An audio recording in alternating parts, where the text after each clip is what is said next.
नमस्कार साथियों, मैं ललित वैरागी स्वागत करता हूं आपका सारांश एकेडमी के इस यूट्यूब चैनल में। दोस्तों, हम लोग स्पेशल 3 मार्कर सीरीज लेकर आए हैं, जिसके अंतर्गत आप 3 मार्कर की तैयारी को मजबूती प्रदान कर सकते हैं। 3 मार्कर मुख्य परीक्षा में काफ़ी महत्वपूर्ण होते हैं और इन पर कमांड बनाना प्रत्येक विद्यार्थी को काफ़ी आवश्यक होता है।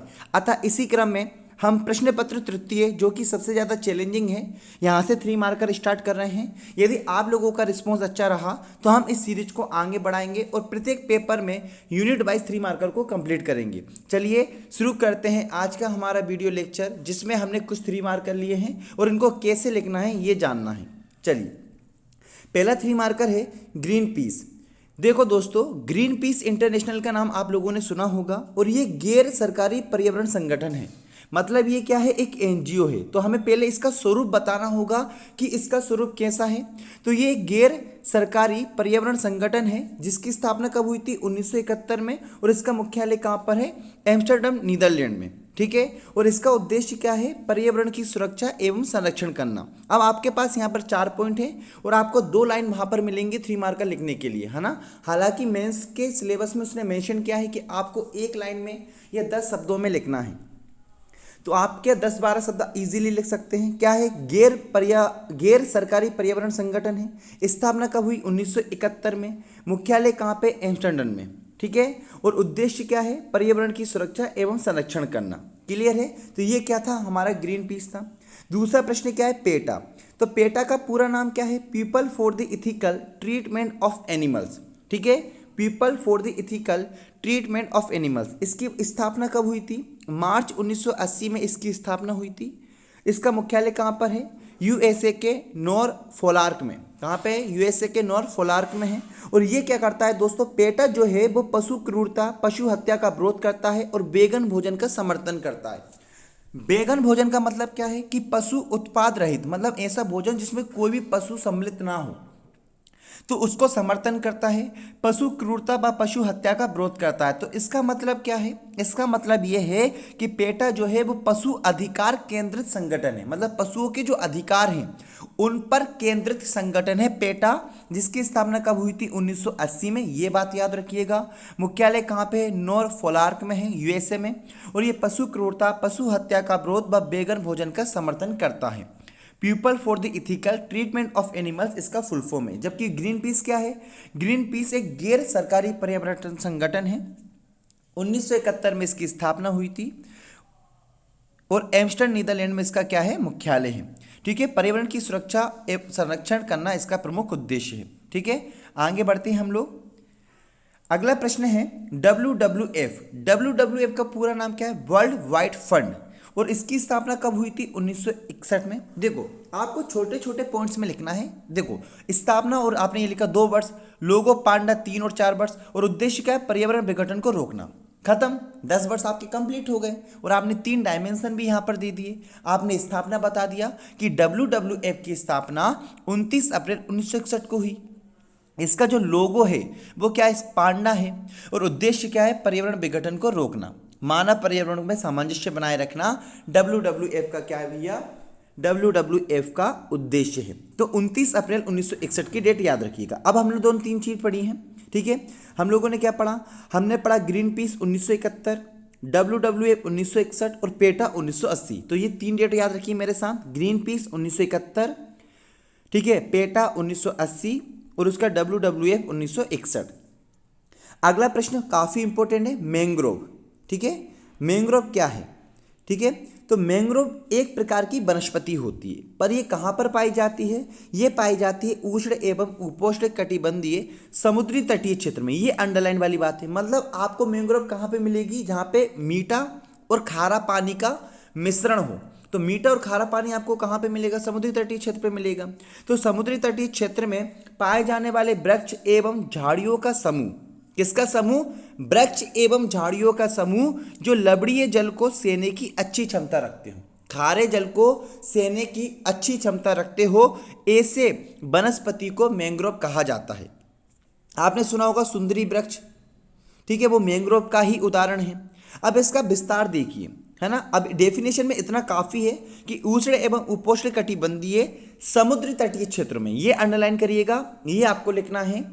ऐसे पाए जाने वाले वृक्ष एवं झाड़ियों का समूह जो लवणीय जल को, कैसे जल को साहब, लवणीय जल को सहने की अच्छी क्षमता रखते हैं, उन्हें मैंग्रोव कहा जाता है। इसका विस्तार आपको कहाँ पे मिलेगा? गुजरात में मिलेगा, कच्छ की खाड़ी में, कच्छ में, पश्चिम बंगाल में सुंदरबन डेल्टा में मिलेगा, अंडमान निकोबार द्वीप समूह में। और इन्हें तट का रक्षक भी कहा जाता है क्योंकि तट को ये मजबूती से बांधे रखते हैं, ठीक है, तट को छिन्न विच्छिन्न होने से रोकते हैं, इसलिए इन्हें तट का रक्षक भी कहा जाता है। क्या कहा जाता है? तट का रक्षक भी इन्हें कहा जाता है। तो समझ में आया आप लोगों को मैंग्रोव क्या है? तो मैंग्रोव ऐसे वनस्पति या झाड़ियों का समूह होता है, कौन से क्षेत्र में? समुद्र तटीय क्षेत्र में, जो लवणीय जल को सहने की अच्छी क्षमता रखते हो। इनका जो विस्तार है गुजरात, पश्चिम बंगाल, अंडमान निकोबार द्वीप समूह में, इन्हें तट का रक्षक कहा जाता है। ठीक है, चलिए आगे बढ़ते हैं। अगला प्रश्न है प्रवाल व्यंजन। ठीक है, प्रवाल व्यंजन का मतलब होता है रंग का उड़ना, मतलब जो रंगीन प्रवाल होते होंगे उनका सफेद रंग में बदलना क्या कहलाएगा? प्रवाल व्यंजन कहलाएगा। सबसे पहले शब्द को पकड़ना सीखते हैं। प्रवाल का मतलब होता है प्रवाल और व्यंजन का मतलब होता है रंग का उड़ना। बिरंजन मतलब रंग का उड़ना। ठीक है, अब भैया किस कारण से उड़ेंगे? तो आपको मैं बता दूं, प्रवालों पर एक रंगीन जुलेंथले शैवाल पाए जाते हैं। अब ये रंगीन जुलेंथले शैवाल जो होते हैं वो प्रवालों को रंग प्रदान करते हैं। ये शब्द याद रखिएगा, यही सबसे इंपॉर्टेंट है, जुलेंथले शैवाल। जुलेंथले शैवाल क्या करते हैं? प्रवालों को रंग प्रदान करते हैं। चूंकि ये जुलेंथले शैवाल तापमान में वृद्धि, जल के अस्वच्छ होना इत्यादि कारणों से प्रवालों से हट जाते हैं और उसके हटने से प्रवाल अपने वास्तविक सफेद रंग में आ जाते हैं। ठीक है, मतलब जो रंगीन प्रवाल थे अब वो किस रंग में आ जाएंगे? वो आ जाएंगे अपने वास्तविक सफेद रंग में। और यही क्रिया क्या कहलाती है? प्रवाल व्यंजन कहलाती है। तो डेफिनेशन क्या होगी? प्रवालों पर पाए जाने वाले रंगीन जुलेंथले शैवाल, इसी को याद रखना है, जुलेंथले शैवाल को। रंगीन जुलेंथले शैवाल के हट जाने से प्रवालों का अपने वास्तविक सफेद रंग में आने की क्रिया प्रवाल व्यंजन कहलाती है। और कारण भी बता दिए हमने, तापमान में वृद्धि, जल का अस्वच्छ होना, कि भैया प्रवाल व्यंजन का कारण क्या है। ठीक है, हटेगा कौन सा शैवाल? जुलेंथले शैवाल। उससे क्या होगा? जो रंगीन था, कलरफुल जो था, वो सफेद में चेंज हो जाएगा। तो इसी को क्या बोलेंगे? प्रवाल व्यंजन। ठीक है, क्लियर है प्रवाल व्यंजन। अब अगला देखिए, जेब भार। जेब भार, भार यानी होता है वजन, जेब का मतलब होता है किसी जीव का।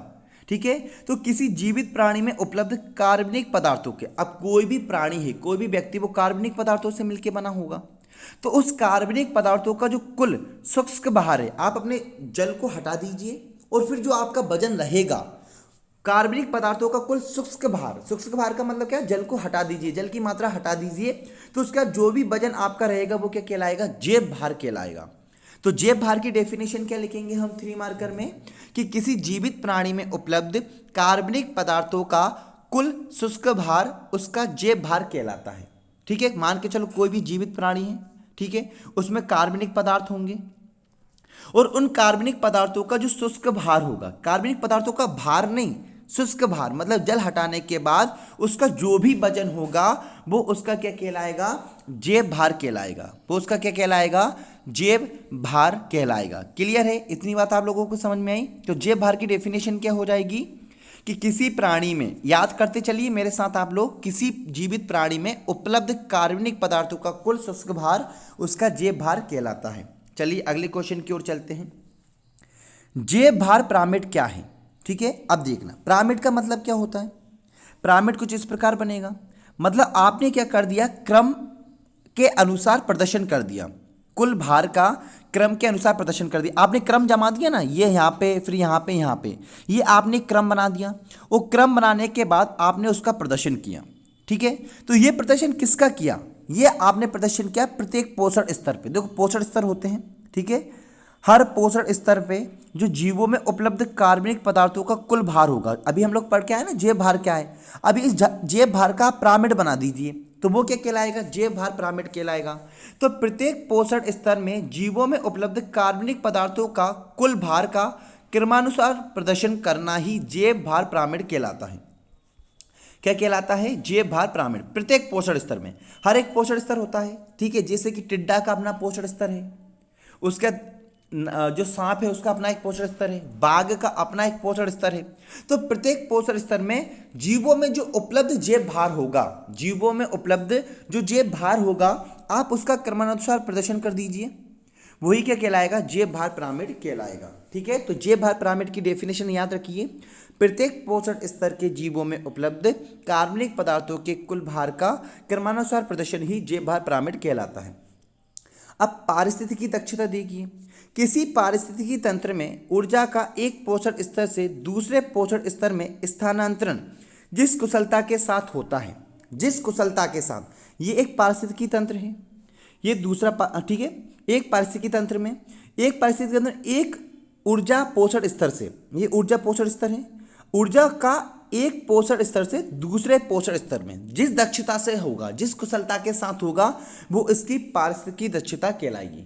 समझ रही है आपको बात, कि एक पोषण स्तर से दूसरे पोषण स्तर में ऊर्जा का जो स्थानांतरण है वो किस कुशलता के साथ हो रहा है, वो उसका क्या कहलाएगा, पारिस्थितिकी दक्षता कहलाएगा। ठीक है, आगे बढ़ते हैं। प्रोजेक्ट टाइगर क्या है, ये 3 मार्कर में लिखना है। तो प्रोजेक्ट टाइगर की शुरुआत 1973 से हुई थी। उद्देश्य क्या था, बाघों को संरक्षित करना। और वर्तमान में कितने हैं, 52 टाइगर रिजर्व हैं। रामगढ़ विषधारी 52वां टाइगर रिजर्व है। ठीक है, आप लोगों को पता ही है कि जिम कॉर्बेट नेशनल जो पार्क है उसमें पहली बार टाइगर प्रोजेक्ट को शुरुआत किया गया था। और मध्य प्रदेश में कान्हा किसली टाइगर रिजर्व घोषित किया गया था पहली बार। तो 1973 बाघों को संरक्षित करना, वर्तमान में 52 टाइगर रिजर्व। 10 वर्ष आपके कंप्लीट हो जाएंगे, 1 2 3 4 5 6 7 8 9 10। ठीक है, चलिए अब पर्यावरण क्षरण क्या है, मतलब पर्यावरण जो है उसकी गुणवत्ता में ह्रास होना। पर्यावरण क्षरण क्या है, पर्यावरण की गुणवत्ता में ह्रास होना, किसके कारण, मानवीय या प्राकृतिक कारणों से। ठीक है, यही इसकी डेफिनेशन होगी कि मानवीय तथा प्राकृतिक कारणों से पर्यावरण की गुणवत्ता का ह्रास होना पर्यावरण क्षरण कहलाता है। कारण कौन कौन से हो जाएंगे, नगरीकरण, औद्योगिकीकरण एवं वन उन्मूलन। जो नगरीकरण हो रहा है, जो उद्योगों की स्थापना हो रही है, जो हम वनों की कटाई कर रहे हैं, उसके कारण क्या हो रहा है, पर्यावरण की गुणवत्ता में ह्रास हो रहा है। और यह ह्रास किसके कारण हो रहा है, मानवीय कारण और प्राकृतिक कारणों के कारण, इसलिए इसे पर्यावरण क्षरण कहेंगे। ठीक है, पर्यावरण क्षरण टॉपिक में सीधा दिया हुआ है, 3 मार्कर में पूछा जा सकता है कि पर्यावरण क्षरण क्या है। तो मानवीय तथा प्राकृतिक कारणों से पर्यावरण की गुणवत्ता का ह्रास होना, ठीक है, क्या कहलाएगा, पर्यावरण क्षरण कहलाएगा। ठीक है, चलिए आगे बढ़ते हैं। अगला क्वेश्चन क्या है, पर्यावरण संरक्षण। तो पर्यावरण की सुरक्षा गुणवत्ता को बनाए रखने के लिए सबसे पहले तो पर्यावरण की सुरक्षा करना है, उसकी गुणवत्ता को बनाए रखना है। तो पर्यावरण की सुरक्षा और गुणवत्ता को बनाए रखने के लिए स्थानीय से लेकर वैश्विक स्तर तक, व्यक्ति से लेकर सरकार तक जो हम उपाय करते हैं वो क्या कहलाता है, पर्यावरण संरक्षण कहलाता है। ठीक है, तो पर्यावरण की सुरक्षा को बनाए रखने के लिए, उसकी गुणवत्ता को बनाए रखने के लिए आप स्थानीय स्तर से लेके वैश्विक स्तर तक जो भी प्रयास कर रहे हो, जो भी उपाय कर रहे हो, वो पर्यावरण संरक्षण कहलाएगा। वो क्या कहलाएगा, पर्यावरण संरक्षण कहलाएगा। क्लियर है। उदाहरण के तौर पे जैसे आपने वन्यजीव अधिनियम बना दिया, जल प्रदूषण अधिनियम बना दिया, पृथ्वी सम्मेलन, क्योटो सम्मेलन, ठीक है, ये सब क्या है, मॉन्ट्रियल प्रोटोकॉल, ये सारे हमने उपाय किए हैं। स्थानीय स्तर से लेके सुरक्षात्मक उपाय, स्थानीय स्तर पे आप क्या प्रयास कर सकते हो, वृक्षारोपण कर सकते हो, जन जागरूकता फैला सकते हो। तो ये सारी जो क्रियाकलाप हैं वो पर्यावरण संरक्षण के अंतर्गत आएंगे। तो पर्यावरण की सुरक्षा गुणवत्ता को बनाए रखने हेतु स्थानीय से लेकर वैश्विक स्तर तक किए गए सुरक्षात्मक उपाय पर्यावरण संरक्षण कहलाता है। क्लियर है। अगला क्वेश्चन क्या है, जलवायु परिवर्तन। देखो, जलवायु के संबंध में जो भी दशाएं जैसे कि तापमान, आर्द्रता, वर्षा, इनमें होने वाला दीर्घकालिक परिवर्तन ही क्या कहलाता है, जलवायु परिवर्तन कहलाता है। तो जलवायु संबंधी दशाओं में तापमान, आर्द्रता, वर्षा में होने वाला दीर्घकालिक परिवर्तन क्या कहलाता है, जलवायु परिवर्तन कहलाता है। कारण क्या हो सकते हैं, ध्रुवों का स्थानांतरण, महाद्वीपीय विस्थापन, CO2 का उत्सर्जन, वन उन्मूलन, नगरीकरण, इन सारे कारणों से क्या हो रहा है, जलवायु परिवर्तन हो रहा है। ठीक है, और जलवायु परिवर्तन के लिए हमें पता ही भी है, पेरिस समझौता जलवायु परिवर्तन के संदर्भ में है, तो आप प्रयास भी बता सकते हो। ठीक है, परंतु 3 मार्कर में हमारे पास उतने शब्द नहीं रहे हैं। पहले हमारे पास काफ़ी स्कोप होता था लिखने के लिए, पर अब आपको केवल 1-2 लाइन में ही कंप्लीट करना है। तो 1-2 लाइन में क्या कंप्लीट करेंगे, जलवायु संबंधी दशाओं में तापमान, आर्द्रता, वर्षा में होने वाला दीर्घकालिक परिवर्तन। आगे बढ़ते हैं। एजेंडा 21 क्या है? देखो, सबसे पहले एजेंडा 21 जब आपको आए तो सबसे पहले आपको याद आना चाहिए 1992 का रियो डी जेनेरो सम्मेलन या पृथ्वी शिखर सम्मेलन। एजेंडा 21 की जो अवधारणा है वो टिकाऊ विकास से संबंधित है। ठीक है, किससे संबंधित है? टिकाऊ विकास से। कब आई? 1992 की रियो डी जेनेरो में।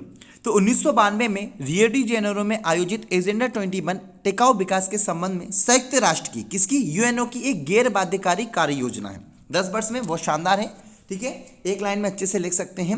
1992 में रियो डी जेनेरो में आयोजित एजेंडा 21 टिकाऊ विकास के संबंध में संयुक्त राष्ट्र की कैसी? एक गैर बाध्यकारी कार्य योजना है। रेड डाटा बुक क्या है? ये IUCN जारी करता है। प्राकृतिक संरक्षण हेतु जो अंतर्राष्ट्रीय संघ है अर्थात IUCN है, वो विलुप्त जीव जंतुओं के संबंध में एक बुक जारी करता है जिसे रेड डाटा बुक कहते हैं। ठीक है, तो प्राकृतिक संरक्षण हेतु अंतर्राष्ट्रीय संघ किसके द्वारा? IUCN के द्वारा विलुप्त जीव जंतुओं के लिए रेड डाटा बुक जारी की जाती है।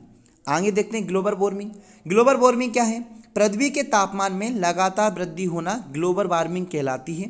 कारण क्या है? हरितगृह प्रभाव, ओजोन क्षरण, निर्वनीकरण आदि। तो पृथ्वी के तापमान में जो लगातार वृद्धि हो रही है उसी को क्या कहेंगे? ग्लोबल वार्मिंग कहेंगे। कारण क्या है? हरितगृह प्रभाव, ओजोन क्षरण, निर्वनीकरण आदि। ठीक है, ये हमारी 15-16 मिनट की वीडियो थी। उम्मीद है आप लोगों को बेहतर लगी होगी। आप कमेंट बॉक्स में जरूर बताइएगा कि हम इस सीरीज को कंटिन्यू करें या नहीं करें। आप लोगों के रिस्पॉन्स में ही हम इस सीरीज को आगे बढ़ाएंगे। आप हमारे टेलीग्राम से जरूर जुड़िएगा। टेलीग्राम ग्रुप में आपको इसकी PDF मिल जाएगी। साथ ही साथ और भी मेंस की वीडियो लेक्चर सीरीज हम आपके लिए लाने वाले हैं। चैनल को सब्सक्राइब करना ना भूलें। जय हिंद, जय भारत।